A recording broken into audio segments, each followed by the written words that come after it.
伫咧宜兰长期咧关心52家南仔地环境议题，王俊民有推动生态甲人文的旅游，免费开放予民众来参加，透过实地导览、检验水质，也有观察水鸟等等，希望予大家当作了解南仔地，促进环境的保育。民众用望远镜来看水鸟，了解湿地生物甲生态。所来是52家湿地一林。这什么鱼啊？乌鱼啊！渔民伫湿地内底钓着乌仔鱼甲其他鱼啊，互民众看到52家湿地丰富生态。介绍者王俊明长期关心当地环境议题，伊今年成立基立分品牌，推出生态甲人文的优点，开放民众免费参加，要互更加多人熟悉52家湿地。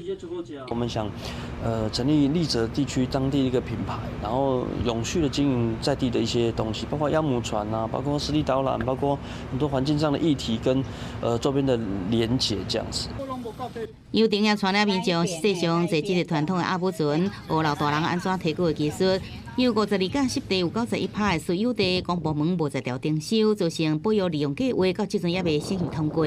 无多贯彻湿地保育法立法的精神，让湿地继续面临农舍开发压力。安怎让更加多人了解湿地环境的价值，也正做上介重要一部分。想了解，更了解自己生活的环境，那刚好就看到这个团体又办了活动，我就赶快报名这样子。我本来就知道鸭母船啊，对。这是以前小时候的记忆，儿时回忆，对，所以想要找回以前的过去的记忆，这样。对，是。王俊明也伫湿地成熟土地进行有限的耕作，希望降低开发行为对土地伤害，希望经由生态导览甲保育理念的推广，让52家湿地内底人、环境甲生物会永续保存落去。